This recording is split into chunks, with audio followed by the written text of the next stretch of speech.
राधे राधे दोस्तों, मैं आज 12th केमिस्ट्री का चैप्टर नंबर 2 सॉल्यूशन का लेक्चर नंबर 3 लेकर के आया हूं। आज मैं इसमें सांद्रता के पद पर चर्चा करने वाला हूं और आज का जो टॉपिक होने वाला है मोलरता। इससे पहले जितने भी सांद्रता के पद मैंने उस पर in detail in depth video बना दी है। अगर आपने अभी तक वीडियो नहीं देखा है तो डिस्क्रिप्शन में जाइए और वहीं पर वीडियो का लिंक मिलेगा, जाकर के सबसे पहले उस वीडियो को देखिए, फिर ये वीडियो बहुत बेहतर समझ आई है। तो चलिए बिना देर किए हुए आज की वीडियो की शुरुआत करते हैं और मोलरता को समझाते हैं। मोलरता को मोलरिटी भी कहते हैं। इसे कैपिटल एम से सूचित किया जाता है। इसका फॉर्मूला होता है विलय का मोल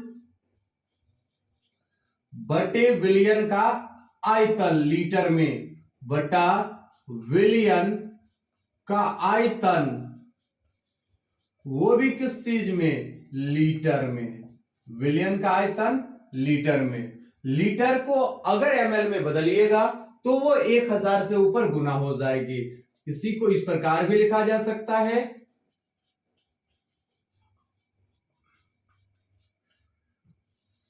का मोल बटे विलियन का आयतन।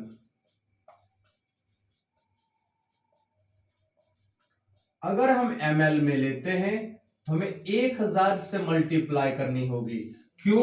क्योंकि एमएल को लीटर में बदलने के लिए हमें 1000 से भाग देनी पड़ती है और ये नीचे वाला 1000 ऊपर जाकर के मल्टीप्लाई हो गई है। तो यहां तक अब आपको समझ आ गई हो। विलय का मोल बराबर लिख सकते हैं विलय का भार बटा विलय का अनुभार।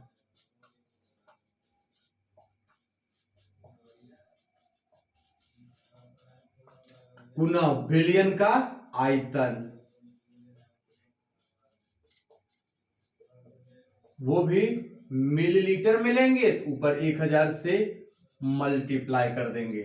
इसी को इन शॉर्ट लिखें तो W solute into 1000, M solute molar mass into volume of solution ml। तो इसका डेफिनीशन क्या होगा? तो डेफिनीशन जान लीजिए। 1 लीटर विलियन में उपस्थित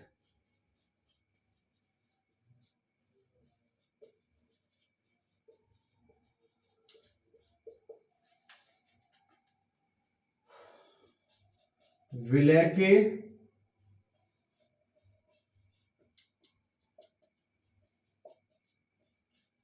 मोलों की संख्या को 1 लीटर विलियन में उपस्थित विलय के मोलों की संख्या को विलियन की मोलरता कहते हैं।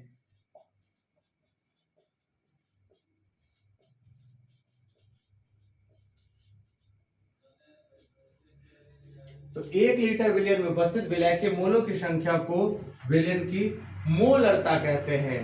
विलियन की बाबू मोलरता कहते हैं। आशा करते ये परिभाषा समझ आ गई हो। इस पर आधारित एक क्वेश्चन लिख समझा देते हैं और आपको समझ भी आ जाएगी, मजा भी आ जाएगा कि क्वेश्चन सॉल्व कैसे होता है। चलिए क्वेश्चन लिखते हैं। तो 20 ग्राम NaOH को जल में घोलकर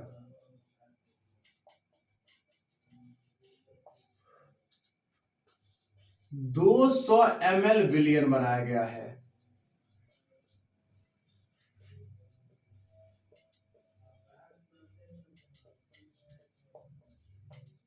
तो विलियन की मोलरता ज्ञात करें।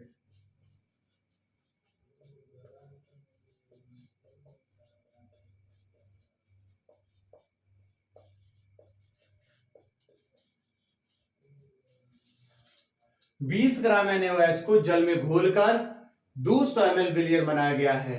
तो विलियन की मोलरता ज्ञात करें। तो चलिए आपको सॉल्व कर दे क्वेश्चन को।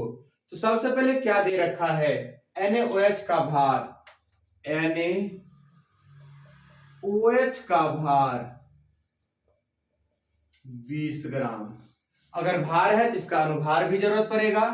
तो NaOH का अनुभार Na का होता 23, O का 16, 1 अर्थात 40। अब हम मोल निकाल दें, NaOH, NaOH दिया गया भार बट्टा अनुभार, तो 20/40 अर्थात 1/2 मोल आया। अब मोलरता निकालते हैं, मोलरता बराबर NaOH बटा भी सॉल्यूशन, इन अगर ml लेंगे तो मल्टीप्लाई 1000 करनी होगी। NaOH आया है 1/2 इंटू 1000, सॉल्यूशन 200 ml है। 00 से 00 खत्म, 00 से 00 खत्म हो जाएगा, और ये हो जाएगा 2×5 = 10 अर्थात 5/2 मोल प्रति लीटर, मोल प्रति लीटर। ये किसका मात्रक है? मोलरता का, मोलरता का SI मात्रक, मोल प्रति लीटर। एक बात और याद रखिएगा, इस पर ताप का प्रभाव पड़ता है, इस पर ताप का प्रभाव पड़ता है। अभी हमने चर्चा की है मोलरता पर, अब हम चर्चा करेंगे नॉर्मलता पर। नॉर्मलता को नॉर्मेलिटी कहते हैं, इसे कैपिटल N से सूचित किया जाता है। इसका फॉर्मूला होता है विलेय का ग्राम तुल्यांकों की संख्या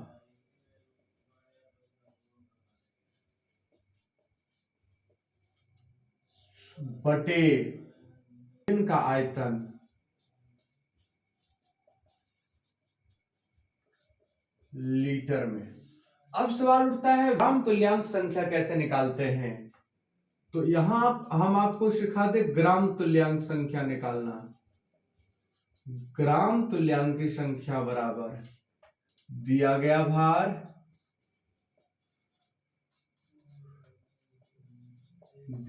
भार बट्टे ग्राम तुल्यांक की भार,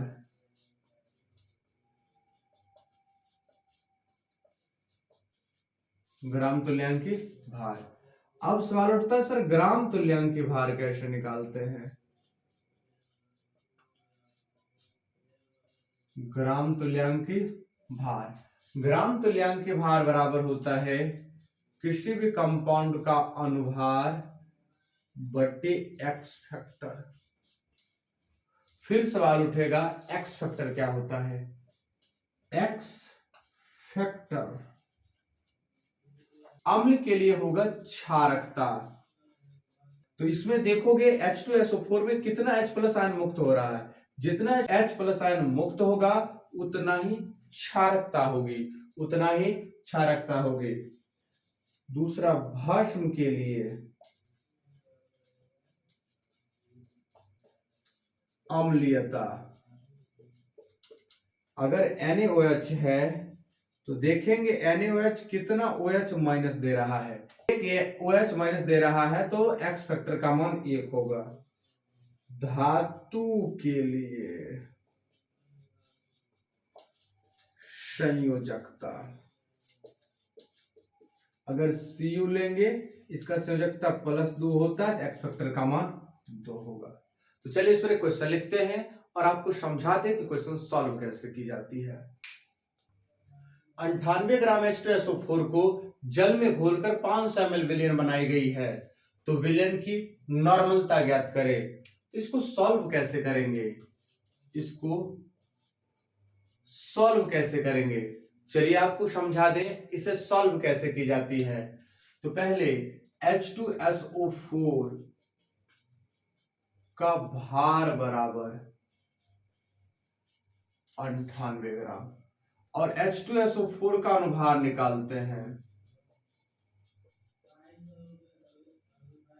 अनुभार H1 × 2, S का 32 + 16 × 4, 2 + 32 + 64 अर्थात 98। इसका एक्स फैक्टर देखिए, H2SO4 का एक्स फैक्टर, इसका एक्स फैक्टर चूंकि 2 है तो इसका एक्स फैक्टर 2 हो जाएगी, इसका एक्स फैक्टर 2 हो जाएगी। तो ग्राम तुल्यांक भार बराबर अनुभार बट्टा एक्स फैक्टर। अनुभार है इसका 98, एक्स फैक्टर का मान 2, अर्थात इसका ग्राम तुल्यांकी भार 49 आया। ग्राम तुल्यांकी भार 49 आया। अब ग्राम तुल्यांकी संख्या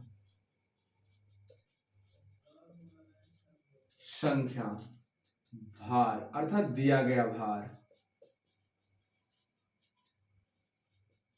बट्टा ग्राम तुल्यांकी भार।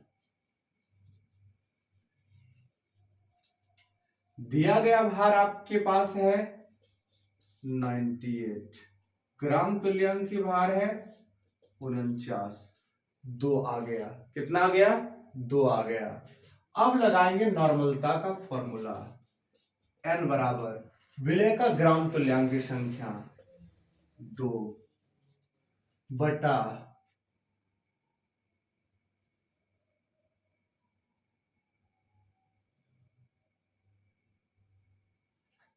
अब नॉर्मलता का फॉर्मूला लगाएंगे, विलय का ग्राम तुल्यांकी संख्या 2 बटा विलयन का आयतन लीटर में, वो भी कितना 500 ml है, तो इसको लीटर में बदलोगे 1000 से डिवाइड करोगे, 1000 से डिवाइड करोगे 2 आएगा, और 2 गुना 2/1 अर्थात 4 इक्विवेलेंट पर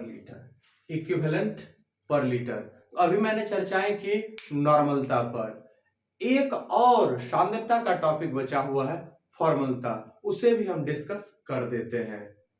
अगला टॉपिक है आपका फॉर्मलता या औपचारिकता। इसी को इंग्लिश में कहते हैं फॉर्मेलिटी। फॉर्मेलिटी को कैपिटल एफ से सूचित किया जाता है। फॉर्मेलिटी को कैपिटल एफ से सूचित किया जाता है। इसका फॉर्मूला होता है विलय के सूत्र भारों की संख्या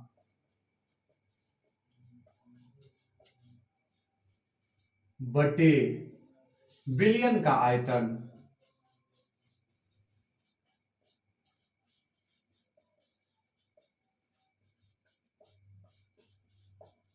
लीटर में। विलयन का आयतन लीटर में, यह भी एक प्रकार का मोलरता ही है। यहां पर संगुणित और वियोजन की मात्रा देखते हैं। वियोजित होगा आधा कर देंगे, संयोजित होगा तो दुगुना कर देंगे, या जितना अनुसंगुणित होगा उतना से मल्टीप्लाई कर लेंगे।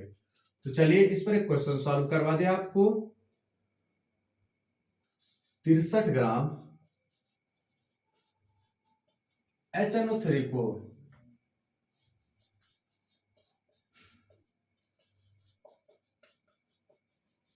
जल में घोलकर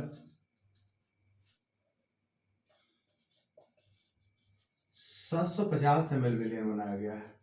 तो विलयन की फॉर्मलता ज्ञात करें या औपचारिकता ज्ञात करो। तो चलिए सॉल्यूशन लिखते हैं। तो HNO3 की मात्रा बराबर 63 अनुभार 1 + 14 + 16 गुना 3 अर्थात 63।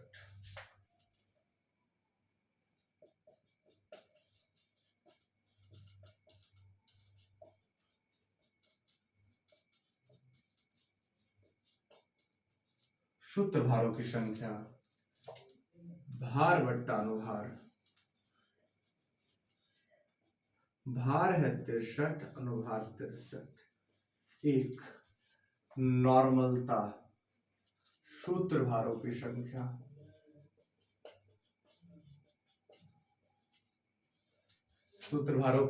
संख्या बटा विलयन का आयतन, वो भी लीटर में। सूत्रधार की संख्या 1, 750 बटा 1000 लीटर। 25 तिहाई 75, 25 चौके 100, 1/3/4 पलट दोगे 4/3, 1.33 मोल प्रति लीटर।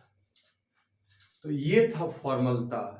तो आज मैंने दोस्तों चर्चाएं की सांद्रता के आखिरी 3 टॉपिक पर, मोलरता, नॉर्मलता और फॉर्मलता पर। तो ये वीडियो कैसी लगी? वीडियो पसंद आए तो वीडियो को लाइक कीजिए, साथ ही चैनल को सब्सक्राइब कीजिए। मिलते हैं हम आपसे अगले वीडियो में, तब तक के लिए हंसते रहिए, मुस्कुराते रहिए, पढ़ते रहिए रसायन शास्त्र महाराज सर के साथ।